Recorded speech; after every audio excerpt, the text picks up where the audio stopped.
할렐루야. 우리의 예배를 또 우리의 찬양을 가장 기뻐 받으시는 주님의 이름을 이 시간 목소리 높여 올려드리길 소망합니다. 왕이신 나의 하나님, 왕이신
이 시간 박수 치시면서 찬양합니다. 마음속에 근심 있는 사람 주 예수 앞에 다하리어라. 슬픈 마음 있을 때라도 주 예수께 아뢰라. 마음속에 근심 있는 사람 주 예수 앞에 다하리어라. 슬픈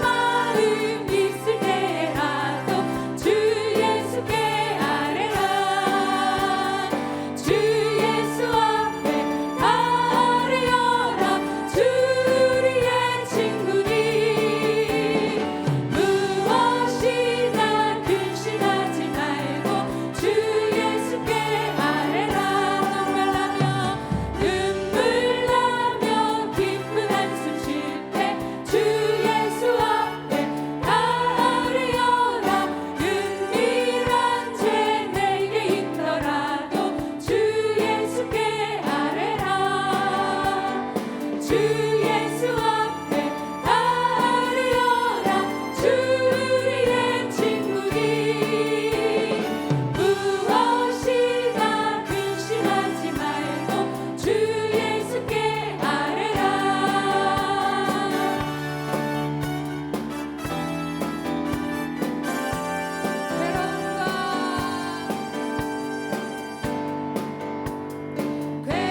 괴로움과 두려움 있을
주가 하나님 대말지어라 열방과 세계 가운데 주가 높임을 받으리라. 사랑합니다. 사랑합니다. 내 아버지 찬양합니다. 내 온 맘 다하여 선포합니다. 예수 그리스도 주님 오심을 기다리면 너희는 가만히 있어. 너희는 가만히 있어. 주가 하나님 대말지어라 열방과 세계 가운데 주가 높임을 받으리라. 사랑합니다. 사랑합니다. 내 아버지 찬양합니다. 찬양합니다.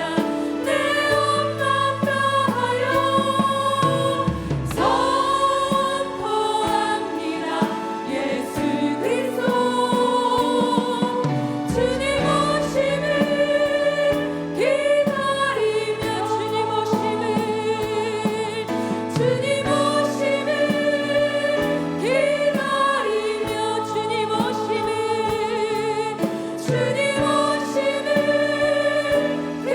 기다리며. 아멘. 이 시간 함께 기도했으면 좋겠습니다. 하나님, 저희들은 너무나도 두려움 가운데 살아가고 있습니다. 무엇보다도 하나님을 잃어버릴까 두렵습니다. 하나님이 하나님됨을 알게 하여 주시옵소서. 그리고 절대로 하나님을 잃어버리는 어리석음을 범하지 않도록 오늘도 말씀하여 주시옵소서. 하나님, 오늘도 기한 목사님 단위에 세워주셨사오니 목사님의 입술로 선포되어지는 그 말씀이 주님께서 오늘 나에게 주시는 말씀으로 받아들이게 하여 주시옵소서. 오늘도 이 예배가 주님께서 기뻐 받으시는 그런 예배가 되길 소망하며 이 시간 함께 통성으로 기도하도록 하겠습니다. 너희는 가만히 있어. 주가 하나님 대말지어라 열방과 세계 가운데 주님 오심을 받으리라.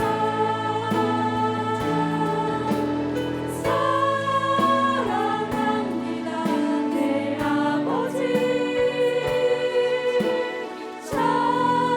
찬양합니다. 내 오만 다하여 선포합니다. 예수 그리스도 주님 오심을 기다리며. 예배 자리에 불러주신 주님의 은혜에 감사드립니다. 예배를 시작하신 이도 주님이시오, 예배를 받으실 만한 분도 주님이심을 이 시간 고백합니다. 이 시간 이 예배를 통해 또한 말씀을 통해 주님을 더 알고 더 잘 믿고 더 사랑하는 시간 될 수 있도록 함께하여 주시옵소서. 그 주님이 언제나 우리의 삶 가운데 함께 하시며 우리를 지키시고 보호하시고 길을 내시며 공급하시는 분이심을 다시 한번 보게 되는 시간 되게 하시옵소서. 우리의 환경보다도 상황보다도 크신 그 주님의 이름을 찬양합니다. 그 주님만 의지하며 살아가는 저희들 되게 하시옵소서. 이 모든 것 예수 그리스도 이름으로 기도드리옵나이다. 아멘. 우리가 지난 2년간은 진리라는 곡을 찬양했었죠. 진리라는 곡을 이렇게 생각해 보니까 하나님에 대한 그런 내용으로 찬양했던 것 같아요. 참 어려운 시간에 또 그 하나님을 보며 잘 견뎌낼 수 있었는데요. 근데 올해 우리가 부르는 이 찬양을 생각해 보니까 그 하나님의 진리를 붙잡고 가는 사람들의 삶의 결과가 무엇일까? 그 열매가 무엇일까? 바로 그 향기로 사람들에게 보여지고 또 편지로 읽혀지는 것이 아닌가라는 생각이 듭니다. 그런 진리 되신 그 하나님이 우리 가운데 함께 하시고 또한 우리들의 삶의 가운데 함께 하시며 열매 맺게 하실 것들을 기대하며 우리가 서로 축복했으면 좋겠습니다. 먼저 나를 축복하면서 우리가 찬양하시겠습니다. 나는 그리스도의 향기라. 나는 그리스도의 향기라.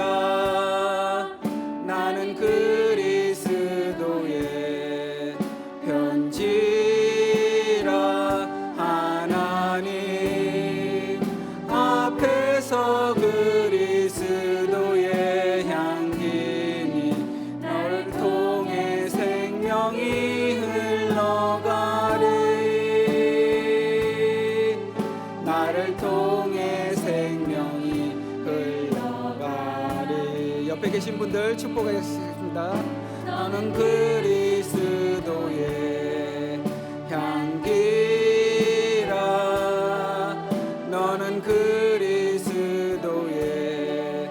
편지라. 하나님 앞에서 그리스도의 향기니 너를 통해 사랑이 흘러가리. 너를 통해 사랑이 흘러가리. 우리를 자녀 삼아 주신 하나님께 감사드립니다. 네, 우리가 요한계시록 말씀을 보고 있죠. 오늘 같이 나눌 말씀은 요한계시록 12장 1절에서 6절까지 말씀입니다. 본문은 12장 1절부터 17절까지인데요. 오늘 1절부터 6절까지만 읽도록 하겠습니다.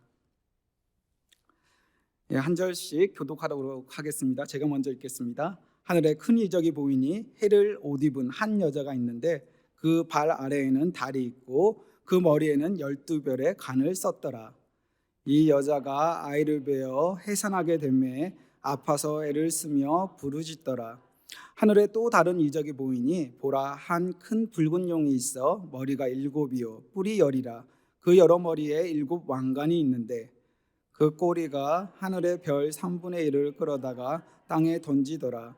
용이 해산하려는 여자 앞에서 그가 해산하면 그 아이를 삼키고자 하더니 여자가 아들을 낳으니 이는 장차 철장으로 만국을 다스릴 남자라. 그 아이를 하나님 앞과 그 보좌 앞으로 올려가더라. 다 같이 읽겠습니다. 그 여자가 강야로 도망하며 거기서 1260일 동안 그를 양육하기 위하여 하나님께서 예비하신 곳이 있더라. 아멘. 많은 사람들이 계시록을 미래적으로 해석을 하죠. 미래에 일어날 어떤 징조에 초점을 두고 계시록을 읽습니다. 그러나 계시록을 자세히 보게 되면 현재에 대해서 얘기하고 있는 것을 알 수 있는데요. 이 계시록은 바로 그 당시 요한이 썼던 그 당시 그 로마와 로마 황제의 핍박을 받고 있었던 그 그리스도인들을 염두에 두고 쓴 책입니다. 미래에 미래에 일어날 무서운 재앙과 어떤 무서운 심판에 대해서 얘기하는 책이 아니라 계시록은 이 서신을 받은 로마 황제의 핍박 가운데 있었던 사람들에게 그리고 그들이 고민했던 신앙적인 어려움을 도와주기 위해서 쓴 바로 그런 책인 것이죠. 그래서 계시록을 읽을 때 거대한 로마 황제의 핍박 가운데 있었던 그리고 그들의 신앙을 지키기 위해서 매일의 삶에서 인내하고 견디고 이겨나갔던 그 당시 교회와 그리스도인들에게 이 글이 어떤 메시지로 들렸는지 알 수 있습니다. 그리고 그 당시 교회와 그리스도인들에게 계시록이 위로와 소망이 되었다면 바로 오늘 사는 우리들에게 있어서도 위로가 되고 소망이 될 것입니다. 우리가 계시록을 어렵게 느끼죠. 왜 우리가 어렵게 느끼는 것일까요? 어쩌면 내용을 이해하지 못해서가 아니라 때로는 계시록이 주는 그 메시지 때문에 그런 것이 아닌가라는 생각이 듭니다. 계시록이 주는 메시지는 분명하죠. 근데 그런 것대로 사는 것은 쉽지 않습니다. 어려운 상황 가운데서도 핍박과 고난 가운데서도 주님이 말씀하신 그 길을 가라고 하는 것이 바로 계시록이 말하는 메시지인데요. 주님께서 주님을 따라야 한다고 얘기할 때, 만약에 그것을 우리들에게 요구할 때 우리들의 마땅한 대답은 무엇입니까? 네, 주님, 제가 따르겠습니다. 죽기까지 따르겠습니다라고 얘기하는 것이 바로 우리의 대답이어야겠죠.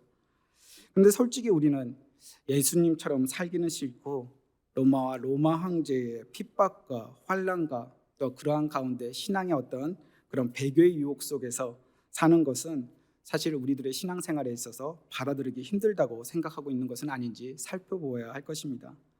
주님을 따르는 길에는 반드시 고난이 있죠.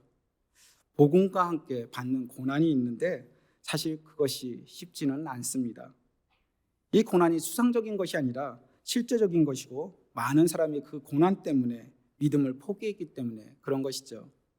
배교만이 문제가 아닙니다. 은근히 세상과 타협하는 배교도 있죠. 그래서 우리는 성경이 고난에 대해서 말을 할 때 진지하게 생각하고 준비해야 합니다. 그렇지 않으면 막상 고난이 닥쳤을 때 우리는 바로 그 고난을 견디지 못하고 도망갈 수도 있기 때문에 그렇죠. 요한의 때, 요한이 이 계시록을 적었을 때 그 당시 이 계시록을 읽는 사람들은 고난 가운데 있었습니다. 그들이 잘못했기 때문에 겪는 고난이 아니었죠.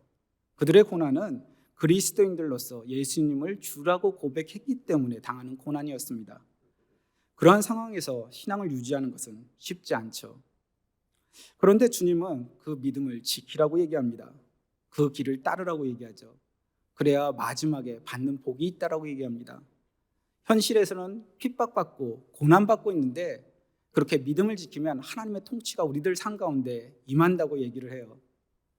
그 통치가 바로 그들을 바로 그런 어려운 가운데서 핍박 가운데서 고난 가운데서 구해주는 것도 아닌데 그런데 그러한 통치가 임한다고 격려합니다. 그리고 나중에 바로 그 하나님의 말씀이 이루어지게 될 때 그 모든 것들을 누리게 된다라고 얘기를 하죠. 그 당시 그리스도인들이 우리와 다른 사람들은 아니었습니다. 그들도 고난받기 싫고 고통받는 것이 두려운 사람들이었죠. 이들도 가능하면 고난을 피하고 싶었을 것입니다. 그런데 이 당시 그리스도인들은 그 어렵고 힘든 핍박의 시기를 믿음으로 이겨내고 통과하게 되죠. 이들의 승리의 비결은 무엇이었을까요? 바로 12장은 이 부분에 대한 답을 주고 있습니다. 요한계시록은 6장부터 16장까지 7인, 7나팔, 7대접을 언급하면서 초림부터 재림까지의 그 사이에 있을 그리고 마지막에 있을 마지막 심판에 대해서 얘기를 하게 되죠. 이 마지막 심판에 대한 이야기를 하는 도중에 중간에 삽입된 이야기가 있습니다. 하늘의 영적 전쟁에 관해서 보여주는 얘기인데 바로 12장부터 14장까지 나오는 이야기죠. 오늘 우리가 읽었던 12장은 바로 계시록에서 가장 중요한 부분 중 하나인 영적 전쟁과 관련된 내용을 보여줍니다. 하늘의 영적 전쟁을 보여주는데 바로 하늘의 관점으로 설명하고 있죠. 여자와 용의 환상을 통해 핍박과 고난을 당하는 교회를 향하여 왜 이러한 상황에 직면할 수밖에 없는지를 바로 하늘의 관점으로 설명해 줍니다.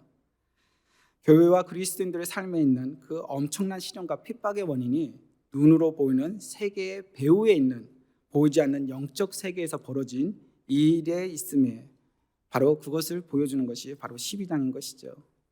그래서 요한계시록을 이해하기 위해서는 때로는 1장부터 읽는 것도 중요하지만 12장부터 14장까지의 내용을 먼저 본 뒤에 1장부터 봐도 오히려 더 요한계시록을 더 잘 이해할 수 있습니다.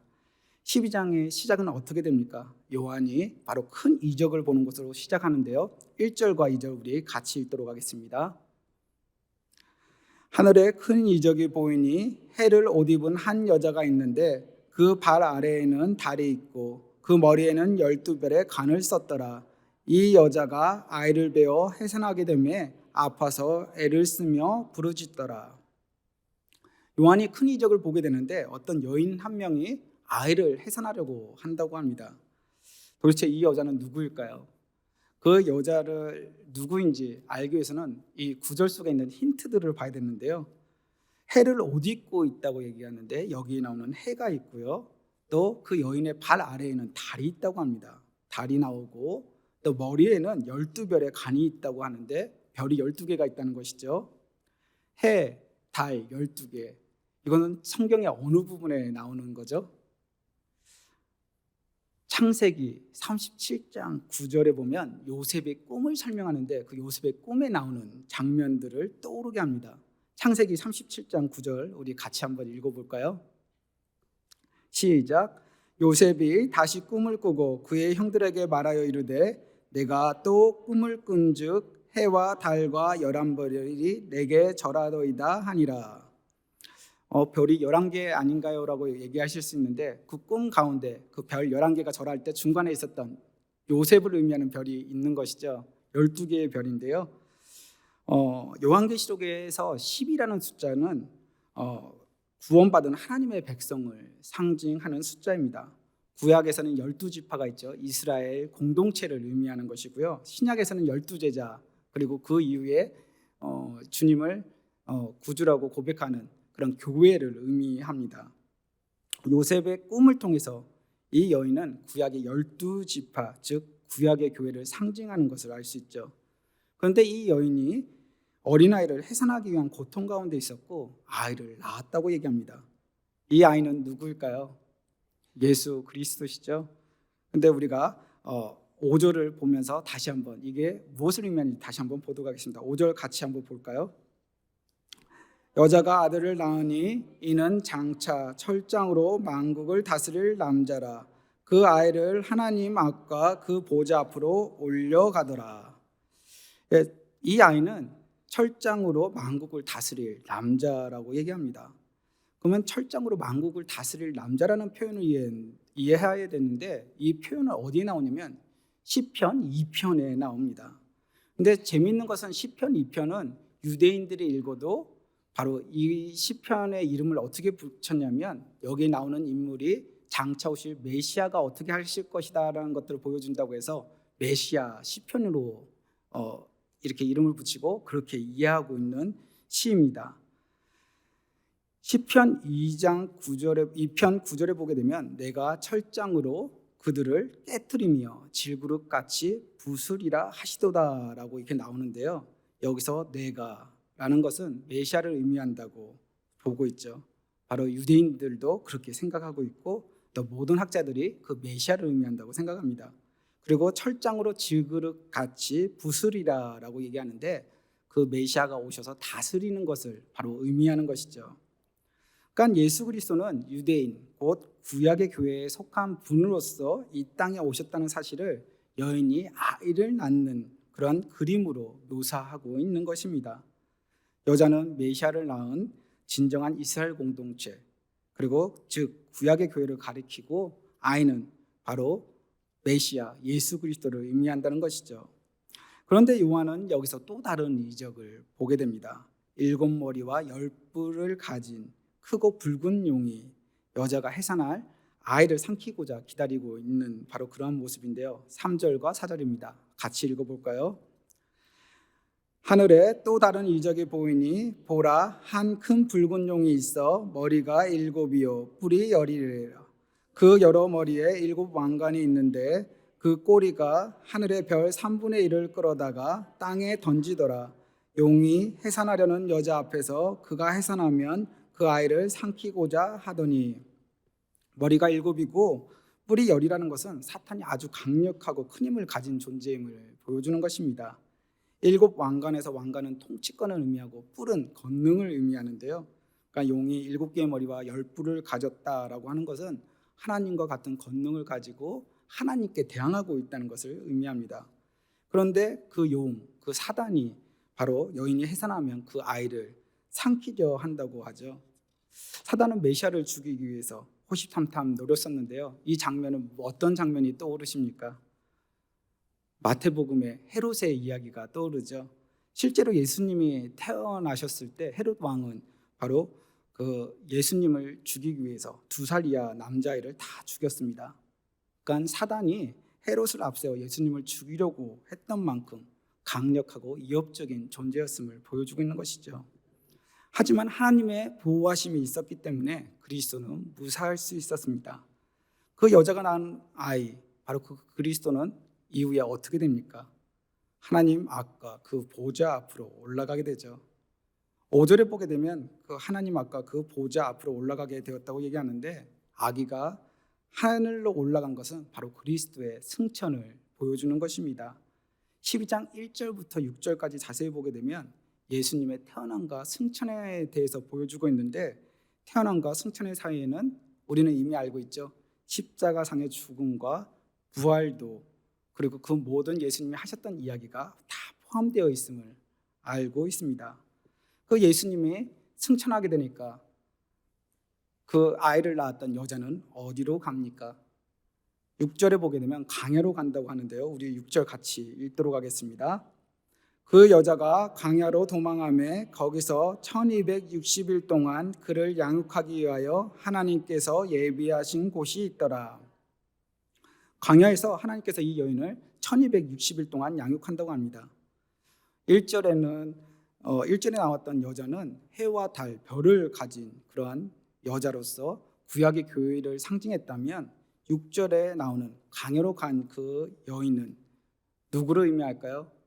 바로 신약의 교회를 의미하게 되죠. 예수님께서 태어나시고 죽으시고 부활하시고 승천하기 때문에 그 이후에 성령님이 함께 하시는 바로 그런 교회들에 대해서 의미하는 것입니다. 1260일 동안 양육한다는 것은 초림부터 재림까지, 즉 하나님의 나라가 완성될 때까지 바로 하나님께서 보호하신다는 의미인데요, 바로 그 광야에서 양육받는다고 합니다. 그러한 의미에서 본다면 우리도 지금 광야 생활을 하고 있는 것이죠. 광야는 어떤 곳입니까? 광야를 떠올릴 때마다 우리는 생각해야 될 것이 있습니다. 바로 이중적 의미가 있는 것인데요, 이스라엘 백성들이 광야에서 40년간 생활을 했죠. 척박한 환경이었습니다. 환경을 보는 것이 아니라 인도하시는 하나님을 바라봐야 되는 곳이었죠. 믿음의 싸움이 요구되는 것이었습니다. 그 믿음의 싸움에서 실패했던 이스라엘 백성들은 어떻게 했습니까? 매사 불평, 불만을 할 수밖에 없었던 것이죠. 결국 불평, 불만하다가 광야에서 1세대는 죽을 수밖에 없었습니다. 바로 이 광야는 바로 그만큼 척박한 환경을 의미하기도 합니다. 그러나 중요한 것은 이러한 척박한 환경에서 하나님께서 이스라엘 백성들과 함께 하시고 그들을 보호하셨다는 것이죠. 만나를 공급하셨고요, 그들이 필요할 때 물도 주셨고, 또 만나 외에도 메추라기 등 여러 가지 것들을 하나님께서 공급해 주셨습니다. 다른 얘기는 없지만, 그러나 어떻게 신발과 옷들을 공급했는지 모르지만 그런 얘기도 있죠. 신발과 옷이 헤어지지 않았다, 끊이지 않았다라는 그런 고백도 있는 것으로 봐선 하나님께서는 그들의 삶 가운데 필요한 것들을 주었던 것이죠. 광야라는 곳은 척박한 환경으로서 믿음에 요구되는 것, 믿음의 싸움이 있는 곳이기도 하지만, 또 다른 말로 얘기하면 하나님께서 함께 하시고 인도하시는 곳, 바로 하나님께서 공급하시는, 바로 하나님의 은혜를 경험할 수 있는 곳이기도 하죠. 하나님의 보호가 있지만 믿음의 싸움이 있는 곳, 영적 전쟁이 있는 곳, 믿음의 요구가 있는 곳이 바로 광야입니다. 요한은 그리스도인과 그리고 그 교회가 바로 사단의 세력과의 갈등 속에서 위협을 당하지만 하나님의 완전한 보호를 받고 있다는 것을 1장부터 계속적으로 얘기를 하고 있죠. 그들의 삶이 비록 광야와 같은 세상을 산다 해도 하나님이 늘 보호하고 계심을 믿어야 한다고 요한은 얘기합니다. 동일하게 우리들에게도 적용되는 것이죠. 우리의 삶이 광야와 같다 하더라도 그 하나님이 항상 우리와 함께 계시며 우리의 길을 내시며 인도하시고 있다는 것을 우리가 바로 출애굽기 말씀을 통해서도 같이 한번 보았습니다. 그 하나님께서 언제나 우리들 가운데 함께 하심을 믿어야 하겠죠. 그럼 그리스도인들과 교회는 왜 광야와 같은 삶을 살아야 하는 것일까요? 바로 그 이유가 5절에 나오는데요, 5절 우리 같이 한번 읽어볼까요? 여자가 아들을 낳으니 이는 장차 철장으로 만국을 다스릴 남자라. 그 아이를 하나님 앞과 그 보좌 앞으로 올려가더라. 아이가 하나님 앞과 그 보좌 앞으로 올라갑니다. 예수님의 승천에 대해서 말하는 것이죠. 그 예수님이 승천하셔서 어디에 계시죠? 바로 하나님의 오른쪽 보좌에 앉으시고 그리고 이 세상을 다스리고 계십니다. 예수님께서 죽으시지만 부활하고 승천하시는데, 그런데 이곳으로 인해 하늘에서 영적 전쟁이 일어납니다.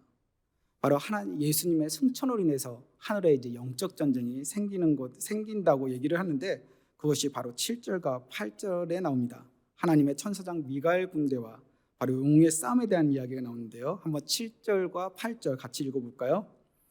하늘에 전쟁이 있으니 미가엘과 그의 사자들이 용과 더불어 싸울세 용과 그의 사자들도 싸우나 이기지 못하여 다시 하늘에서 그들이 있을 곳을 얻지 못한지라. 큰 용, 곧 옛뱀, 또 다른 말로 하면 사단은 온 천하를 꾀하는 자입니다. 그 큰 용은 아이를 죽이려고 했다가 실패하자 이제는 하늘로 올라가서 미가엘과 전쟁을 벌이지만 이길 수 없게 되죠. 그래서 땅으로 내어 쫓기게 됩니다. 여기서 우리가 봐야 될 것은 예수님이 승천하게 되니까 이 사단이 땅으로 쫓겨났다는 것인데요. 바로 예수님이 이제는 하늘의 보좌를 차지하시고 다스린다는 것을 의미하는 것이죠. 바로 예수님에게 어떠한 상대도 되지 않기 때문에 바로 그 용이 이젠 땅으로 쫓겨나게 되는 것입니다. 예수님의 승천으로 하늘 보좌에 앉으시고 이제 사단이 그 하늘에서 어떠한 영향도 끼치지 못하고 있다는 것을 바로 땅으로 쫓겨났다는 것으로 표현하고 있는 것이죠. 그리고 그 사단이 땅으로 쫓겨나게 돼서 하는 것이 무엇입니까? 바로 교회를 박해하고 전쟁을 벌인다는 것이 바로 이 12장에서 얘기하고 있는데, 바로 그것이 13절부터 17절까지 내용 가운데 있습니다.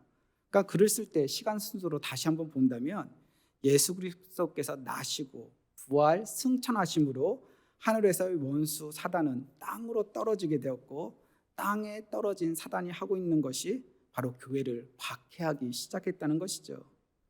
바로 교회가 박해하는 이유, 곧 교회가 박해받는 이유, 그것은 바로 예수 그리스도의 나심과 부활하심 승천함으로 말미암아 원수 마귀가 이 땅 가운데 떨어졌기 때문에 일어났다고 설명해 주고 있는 것입니다. 다른 말로 얘기하면 눈으로 보이는 로마 제국의 핍박과 고난을 당하게 되는 그 배후에는 누가 있다는 것이죠? 바로 하늘에서 전쟁을 진 바로 이 사단이 교회를 무너뜨리려고 하고 있다는 것을 설명해 주고 있는 것입니다. 우리는 때로 어려움을 당할 때 내 죄 때문이라고 말할 때가 있죠. 물론 내가 지은 죄로 인한 결과로 인해 어려움을 당할 때도 있습니다. 그러나 어떠한 고난은 내가 죄를 지어서 하나님이 내리신 그런 재앙이 아니라 세상과 사단이 만들어낸 환난이라는 것이죠. 예수님을 믿기 때문에 당하는 어려움이고요, 교회를 섬기기 때문에 당하는 어려움입니다. 영혼들을 위해 수고했기 때문에 당하는 그런 환난인 것이죠. 주님을 싫어하는 세상에게 당하는 모든 어려움이 환난이라는 것입니다. 우리는 이런 생각을 많이 합니다. 예수님을 믿으면 이 세상에 살면서 많은 축복을 받고 세상 사람들보다 더 나은 삶을 살 것이라는 생각을 할 때가 있죠. 그런데 계시록의 말씀들을 자세히 살펴보면 그것은 기독교가 아니라고 얘기합니다. 오히려 그것은 무속신앙이라는 것을 얘기를 하고 있죠. 예수님은 하늘의 신령한 복을 약속하셨지만 세상의 복을 약속하신 적은 없습니다. 우리의 기대와는 달리 성경은 우리에게 이렇게 말하고 있는 것이죠. 주님을 따르는 자에게는 영적 전쟁이 있다. 주님을 따르는 자에게는 고난이 있다. 환난이 있다. 이것을 잊지 말라는 것입니다. 우리가 주님과 함께하고 있다면 어려움은 마땅히 올 수밖에 없다는 것을 얘기하고 있는 것이죠. 그래서 우리는 항상 우리가 삶을 살아가는 데 있어서 우리가 영적 전쟁의 가운데 있다는 것을 잊지 말아야 합니다. 영적 전쟁 가운데 있으면 우리들 마음에 어떠한 생각이 드십니까? 내가 어떻게 이길 수 있을까? 내가 어떻게 그러한 영적인 존재들과 싸울 수 있을까? 하늘에서 패해서 땅으로 내쫓긴 용은 포기하지 않고 교회를 박해합니다. 그러나 중요한 것은 하나님께서 함께 하시고 지키고 있다는 것이죠. 우리가 12장 6절에서 보았던 내용이 있습니다. 여자가 강야로 도망함에 하나님께서 1260일 동안 그 여인을 양육하였더라. 바로 그 6장에 나오는 그 내용을 풀어서 설명한 것이 바로 12장 13절부터 17절까지의 내용인 것이죠. 하나님께서 어떠한 상황 가운데서 함께 하십니다.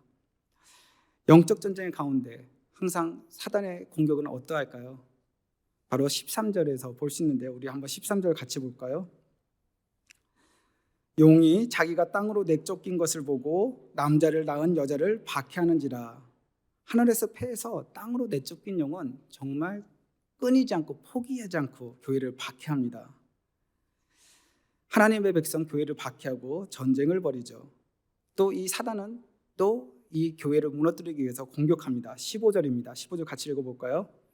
여자의 뒤에서 뱀이 그 입으로 물을 강같이 토하여 여자를 물에 떠내려 가게 하려 하되. 뱀이 여자를 핍박한다고 그러죠. 사단은 물을 강같이 토해서 여자를 없애버리려 합니다. 바로 교회를 무너뜨리려고 하는 것이죠. 근데 영적 전쟁 가운데는 이러한 공격들이 있습니다. 이런 공격들이 있으면 우리는 어떻게 해야 할까요? 그런데 중요한 것은 하나님의 백성은 하나님께서 지켜주신다는 것입니다. 그렇기 때문에 위기의 때를 이겨낼 수 있다고 바로 14절은 보여주고 있는데요. 14절 같이 읽어볼까요? 그 여자가 큰 독수리의 두 날개를 받아 광야 자기 곳으로 날아가 거기서 그 뱀의 낯을 피하여 한 때와 두 때와 반 때를 양육받으매. 용의 박해에 하나님은 큰 독수리 날개를 여자에게 주셔서 안전한 곳으로 피하게 하셨다고 합니다. 하나님께서 교회를 보호하고 있는 것이죠. 이어지는 16절입니다. 땅이 여자를 도와 그 입을 벌려 용의 입에서 토한 강물을 삼키니. 15절에 보게 되면 사단이 바로 그 입에서 물을 강같이 토하여 교회를 무너뜨리려고 했었죠. 그 공격에 대해서 하나님께서 함께 하시며 그 땅으로 하여금 그 물을 막게 하시는 것이 바로 16절에 나오게 됩니다. 요한은 고난당하고 있는 교회에 그들이 영적 전쟁 가운데 있음을 알려주고 있고요. 그 가운데 사단이 끊임없이 포기하지 않고 그들을 공격하고 있지만 하나님께서 그들과 함께 하시며 그들을 지켜주고 있다는 것을 바로 이 환상을 통해서 보여주고 있는 것입니다. 너희는 영적 전쟁 가운데 있다. 그러나 잊지 마라. 하나님께서 너희와 함께 하신다. 그러니 지금 이 상황들에 무너지지 말고 믿음을 끝까지 지켜라 하는 것이 바로 요한이 얘기하고 있는 것이죠. 강야에서 시간은 아까 전에 말씀드렸죠. 믿음을 요구한다라고 말씀을 드렸는데 또한 동일하게 하나님께서 보호하신다고도 말씀드렸는데 이 말씀을 통해서 우리는 확실히 볼 수 있습니다. 하나님께서 그 백성들을 철저하게 보호하신다는 것이죠. 이 땅에서 그리스도인으로 사는 것이 어떻습니까? 사실 사는 것이 쉽지 않습니다. 이 땅에는 재앙이 끊이지 않죠. 아담이 죄를 지은 이후 이 땅에는 늘 고통이 있었습니다. 이런 세상에서 그리스도인으로 사는 것은 사실 쉽지 않죠. 이런 세상에서 환난을 만나게 되는 것입니다. 그런데 주님이 가셨던 그 방법으로 그 길을 따르라고 합니다. 사실 그 길을 따르는 것이 쉽지는 않죠. 이 세상은 우리들에게 악을 행하지만 주님은 뭐라고 말씀하십니까? 악을 선으로 갚으라고 얘기를 합니다. 그래서 포기할 것들도 많죠. 그리스도인으로서 살면서 아픔도 많습니다. 힘든 삶을 살아야 합니다. 성도이기 때문에 어쩔 수 없는 그런 피할 수 없는 환난을 지나야 할 때도 있는 것이죠. 이 땅에서 도망치고 싶을 때가 분명히 있을 것입니다. 그런데 주님께서 우리에게 약속하시는 것이 있죠. 하나님께서 우리를 친히 보호하시고 함께 하신다는 것입니다. 주님께서 공급하시고 길을 내신다는 것이죠. 이것이 바로 그리스도인들이 믿는 것이고 우리가 끝까지 살아갈 수 있는 정체성이 되는 것입니다. 주님의 보호와 인도하심이 우리를 끝까지 지킬 것입니다. 하나님께서 우리와 함께 하실 때 그 하나님의 능력이 나를 통해 일하시는 것을 경험하게 될 것이죠. 악한 자가 우리를 해하지도 못할 것이고요. 세상이 우리를 삼키지도 못할 것입니다. 이것이 악한 세상을 사는 그리스도인들에게 주신 하나님의 약속인 것이죠. 그런데 사실 우리는 하나님의 약속의 힘을 모를 수도 있습니다. 어쩌면 사용해 본 적이 없기 때문에 그럴 수도 있죠. 세상이 우리를 위협할 때 나는 못하겠다 도망갔을 때도 있고요. 세상이 원하는 대로 고개를 숙였기 때문입니다. 때로는 내가 주님 앞에서 주님을 믿는다고 얘기하면서도 세상과 타협했기 때문에 그 하나님의 능력을 경험하지 못했을 수도 있는 것이죠. 그런데 재미있는 것은 사단에게 속한 세상은 그리스도인들에게 있는 이 약속, 이 하나님의 능력을 알고 있다는 것입니다. 그래서 끊임없이 그리스도인들을 이 땅에서 멸망시키려고 했던 것이죠. 로마 제국은 이제 막 성장하는 교회를 모른 채 할 수 없었습니다. 주님의 복음을 전하는 교회는 로마 제국을 무너뜨릴 힘이 있다는 것을 그들이 알았기 때문에 그랬죠. 그래서 교회를 무너뜨리려고 했고 성도들을 핍박했던 것입니다. 그러나 역사는 우리에게 말을 해주죠. 강력해 보였던 그 로마도 교회를 멸하지 못했다는 것입니다. 온 세상을 정복할 것만 같았던 그 로마 제국도 교회를 무너뜨리지 못했습니다. 교회를 정복하지 못했죠. 오히려 교회를 멸하려 했던 그 로마 제국은 없어졌지만 지금도 교회는 이곳 이 땅 가운데 남아서 일을 하고 있습니다.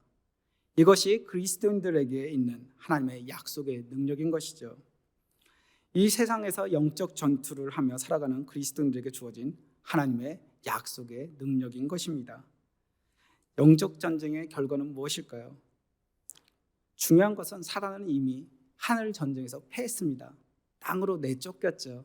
그들은 이제 바라가고 있을 뿐이에요. 이미 결과는 나와 있습니다. 주님께서 이미 전쟁에서 승리하셨죠.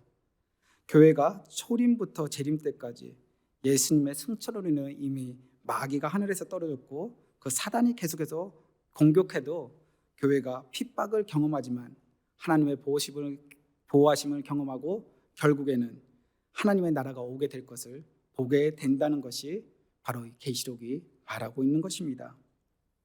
땅에 떨어진 사단이 무엇을 한다고 말씀을 드렸죠? 교회를 핍박하고 그리스도인들을 무너뜨리기 위해서 일한다고 말씀을 드렸죠. 그리고 그들이 하게 되는 것은 최후의 전쟁을 위해 한 곳에 모이게 됩니다. 이것이 17절에 나와 있는데요. 우리 17절 같이 한번 읽어볼까요? 용이 여자에게 분노하여 돌아가서 그 여자의 남은 자손 곧 하나님의 계명을 지키며 예수의 증거를 가진 자들과 더불어 싸우려고 바다 모래 위에 서 있더라. 17절은 용이 이제는 싸우려고 그 하나님을 따르는 자들, 그 교회들과 싸우려고 바다 위에 서 있는 모습을 보여줍니다. 교회와 마지막 접전을 위해서 서 있는 모습이죠. 마지막 심판의 때를 말하는 것입니다. 그런데 특이한 것이 계시록에 나옵니다. 전쟁에 대한 이야기를 하는데 전쟁하는 모습을 볼 수가 없습니다. 계시록에는 전쟁했다는 말이 없어요. 왜 없을까요? 사실 이들이 아무리 모아봤자 예수님하고 상대가 되지 않기 때문에 그렇습니다. 계시록 16장에 보게 되면 우리가 제일 관심을 가지는 부분이기도 하죠. 사단과 그를 추종하는 무리들이 바로 아마겟돈에 모이게 됩니다. 그들이 싸움을 준비하려고 딱 모여있는데 근데 싸움이 없어요. 상대가 되지 않으니까 싸움에 대한 설명이 없는 것이죠. 그들은 바로 그냥 모이자마자 어떻게 되냐면 그냥 다 전멸해버립니다. 그리고 예수님의 승리한 이야기들이 바로 나오게 되죠. 상대가 되지 않으니까 싸움에 대한 설명이 없는 것입니다. 사실 그 미래에 벌어질 그러한 일들은 우리 믿는 자들에게 있어서는 사실 두려운 그런 것들이 아닌 것이죠. 이미 승리한 것입니다. 초림부터 재림까지 교회가 핍박을 당하지만 하나님의 보호하심이 있고 그리고 그 결과는 이미 정해져 있다는 것이죠. 예수님께서 승리하셨습니다. 그리고 하나님의 나라는 임하게 될 것입니다. 이것이 계시록을 읽던 바로 그리스도인들에게는 참 위로가 되었을 것입니다. 우리는 주님과 함께 이미 승리했죠.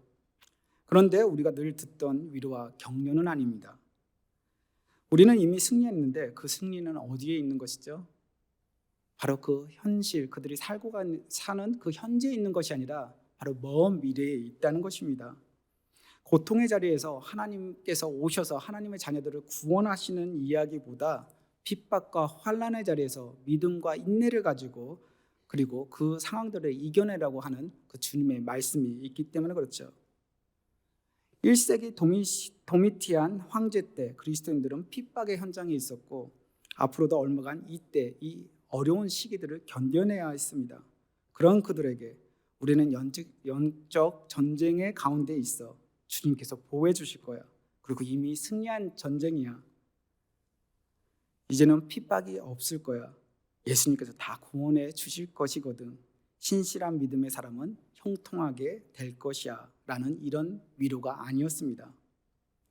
주님은 정확하게 보이지 않는 그런 영적 존재의 현실과 그 어둠을 말하면서 그 어둠이 얼마간은 이 세상 가운데 있게 될 것임을 보여주신 것이죠.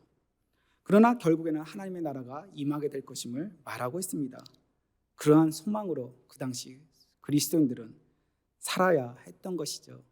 그 나라가 내일 임할 수도 있지만 내가 죽은 이후에도 임할 수 있다는 것을 그들은 알고 있어야 했던 것입니다.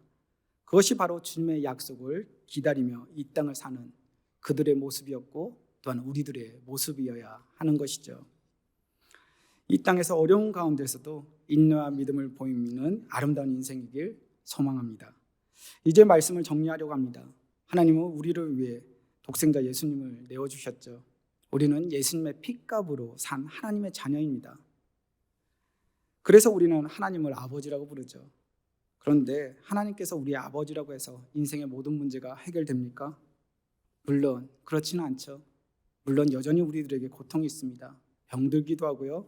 경제적인 어려움도 있습니다. 때로는 가정이 깨지는 아픔도 당하죠. 실패도 있습니다. 예수님을 믿으면서도 어려움이 있는 것이죠. 초대교회 성도들도 그렇게 살았습니다. 왜 이러한 일들이 생기는 것일까요? 요한계시록에서는 이렇게 얘기합니다. 예수님께서 승천하심으로 사단이 땅으로 떨어졌고 그 사단이 바로 그리스도인들과 교회를 멸하기 위해서 핍박하고 있기 때문에 이런 것들이 있다고 얘기하는 것이죠. 지금도 영적 전투, 영적 전쟁은 여전히 진행 중입니다. 그 전쟁은 결코 쉬운 것이 아니죠. 우리가 경험하는 영적 전쟁 역시 고생스럽고 힘들 수 있습니다. 그러나 잊지 말아야 할 점이 있죠.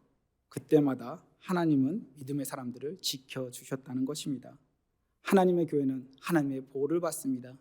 하나님의 사람들은 하나님의 보호를 받을 수밖에 없습니다. 그래서 우리가 이 세상에서 그리스도인답게 살아가기 위해 최선을 다할 때마다 하나님이 우리를 지키시고 길을 내시며 그 길로 가게 될 때 우리는 언제나 승리하는 삶을 살 수 있게 되는 것입니다. 중요한 것은 우리의 마음입니다. 아무리 치명적으로 사단의 공격을 받더라도 우리는 이미 예수께서 승리하셨던 사실을 잊지 말아야 하겠죠.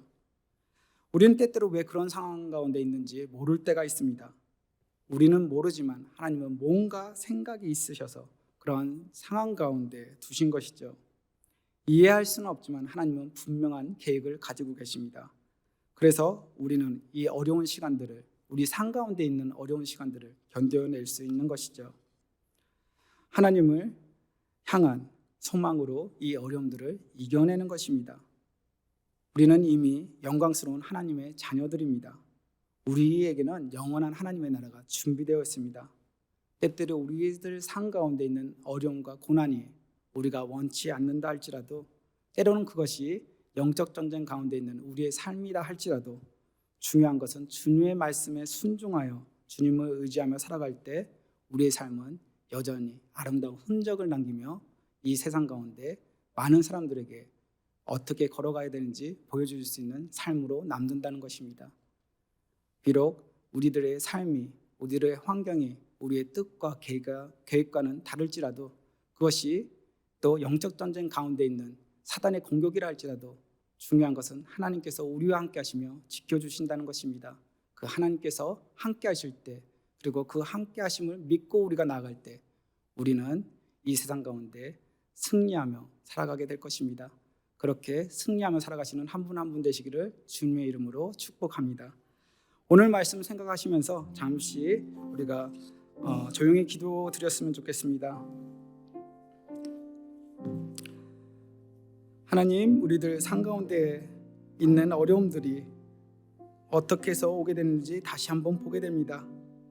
믿는 길을 가는 우리들에게 있어서 영적 전쟁은 당연한 것이고, 그 가운데 바로 교회와 세상 가운데 그 교회를 반하는 그 모든 것들이 다 우리들에게 오는 것이, 우리들에게 주는 것이 어려움임을 다시 한번 보게 됩니다.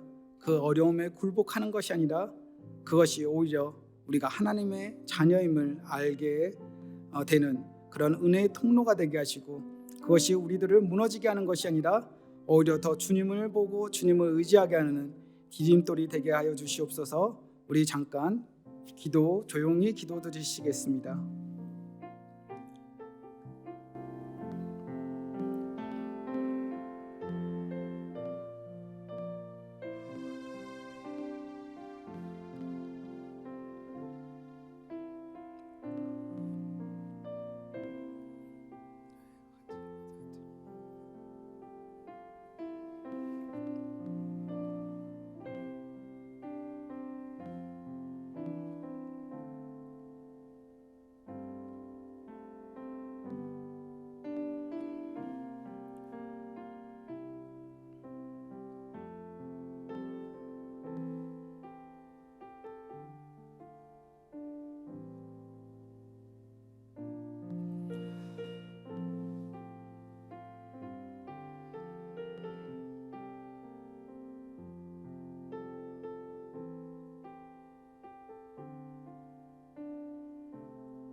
말씀을 생각하시면서 결단의 찬양 부르시겠습니다. 삶의 작은 일에도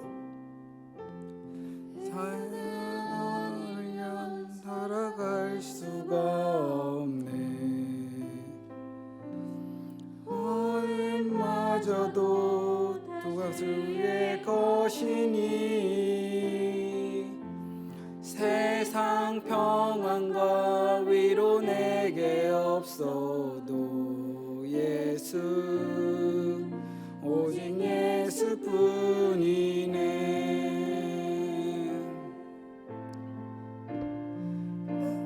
계획 다 볼 수도 없고 작은 고난에 지쳐도 주께 묶인 나의 모든 삶 버티고 견디게 하시네. 은혜 아니면 살아갈 수가 없네. 은혜 아니면 살아갈 수가 없네. 나의 모든 것 다 주께 맡기니 참된 평안과 위로 내게 주신 주 예수 오직 예수뿐이네. 우리 다 같이 기도하시겠습니다. 하나님 아버지 감사합니다. 우리들 삶에 일어나는 모든 것들이 우리의 뜻에 따라 우리의 또 생각으로 이해되지 않지만 그러나 그 모든 것들이 다 주님의 손안에 있음을 다시 한번 보게 됩니다. 그리고 눈에 보이는 일에 그 모든 것들의 배후에는 또 영적인 일이 있음을 보았음을 다시 한번 고백합니다. 하나님, 눈으로 보는 것 외에 또 보이지 않는 세계도 있음을 알며 또 주님께서 또 우리들 가운데 함께 하시며 또 승리하게 하시는 삶을 인도하실 것이라는 믿음으로 살아가는 저희들 될 수 있도록 함께하여 주시옵소서. 때때로 우리들 삶 가운데 있는 그 어려움과 고난에 무너지는 것이 아니라 주님께서 함께 하시며 능히 이겨나가게 하실 것들을 우리가 알고 그 주님만 붙잡고 가는 저희들 될 수 있도록 함께하여 주시옵소서. 또한 우리들 삶 가운데 언제나 영적 전쟁이 있습니다. 그 보이지 않는 세계 일들을 무시하지는 않지만 또 그것으로 인해 너무 마음을 붙잡고 영향을 받으면서 살아가는 것이 아니라 능히 이겨나가게 하실 그 주님만 붙잡고 나가는 저희들 되게 하시옵소서. 능히 승리하는 삶 살게 하시옵소서. 우리 다 같이 기도하시겠습니다. 전능하시고 선하신 하나님 아버지 감사합니다. 오늘 말씀을 통해 우리가 다시 이 땅 가운데 어떻게 살아야 할지를 다시 보게 됩니다.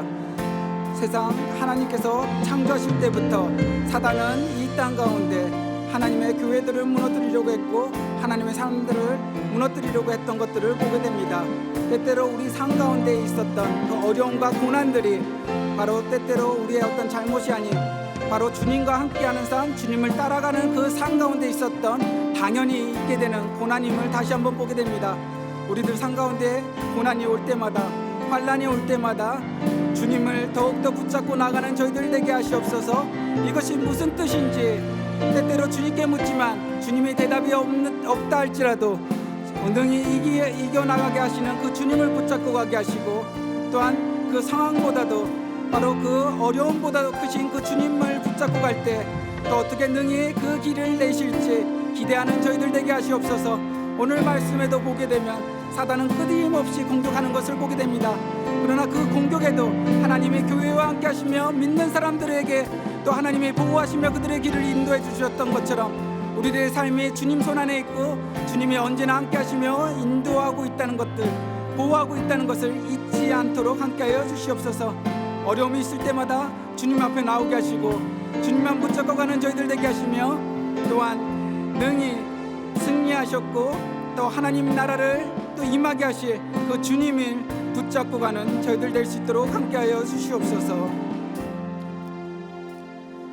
전능하시고 선하신 하나님 아버지, 감사합니다. 오늘 말씀을 통해 우리들 삶 가운데 있는 이해되지 않는 고난들의 원인이 때로는 바로 눈에 보이지 않는 그 세계의 일로 인해 벌어졌음을 다시 한번 보게 되었습니다. 우리들 삶이 언제나 영적 전쟁 가운데 있음을 깨닫게 하시고, 언제나 그 사단은 우리를 무너뜨리려 하며 하나님의 사람들이 하나님의 뜻과 계획에 따라 살지 못하게 하는 것이 바로 그들의 일임을 다시 한번 깨달아 언제나 우리들이 살아갈 때마다 주님과 멀어지는 일들이 우리들 삶 가운데 일어난다면 그것이 바로 영적 전쟁임을 깨닫고 주님 앞에 나아가서 주님을 붙잡고 가는 저희들 될 수 있도록 함께하여 주시옵소서. 때로는 그러한 것들이 우리들 마음 가운데 일어날 때가 있습니다. 그러나 언제나 선택은 바로 주님임을 알게 하시고 무엇을 선택하든지 간에 언제나 주님을 위해, 주님의 영광을 위해, 때로는 그것이 우리의 몸이 피곤하다 할지라도 우리의 마음이 힘들다 할지라도 그것이 주님을 위한 것이라면, 주님의 몸된 교회를 위한 것이라면 언제나 기꺼이 감사하며 순종하는 저희들 되게 하시옵소서. 하나님, 오늘 말씀을 통해 다시 보게 되는 것은 때때로 우리들 삶 가운데 그 어려움이 있을 때마다 우리가 구해야 할 기도가 있다는 것입니다. 그것은 이 어려움을 없애게 해달라는 것이 아니라 능히 함께 하시는 주님께서 어떻게 길을 내시며 인도하시는지 기대하는 마음으로 그 상황들을 능히 이겨나가야 하는 것이 바로 우리들에게 주어진 책무임을 다시 한번 보게 됐습니다. 주어진 상황 가운데, 어려운 가운데 때때로 주님께 불평불만하는 것이 아니라 그것을 능히 이겨나가게 하실 그 주님만 붙잡고 믿음으로 고백하며 또 감사함으로 주님 앞에 나가는 저희들 될 수 있도록 함께하여 주시옵소서. 하나님, 또 주님 앞에 귀한 또 헌물 드리신 분들이 있습니다. 주님께서 내 삶을 인도하시고 내 삶 가운데 함께 하시며 능히 내 삶 가운데 있는 어려움도 이겨나가게 하실 분이시라는 믿음의 고백이 들어있습니다. 그 하나님 나라를 위해 써 주시옵고 하나님 나라가 확장되며 그 하나님 나라가 오게 되는, 그래서 그 나라가 임했을 때 주시는 복을 능히 누리며 살아가는 것뿐만 아니라 주변 사람들에게도 나눠주는 복된 인생 될 수 있도록 함께해 주시옵소서. 이 모든 것 예수 그리스도 이름으로 감사하며 기도드리옵나이다. 아멘. 다 같이 일어나셔서 주기도문송 같이 찬양하시겠습니다.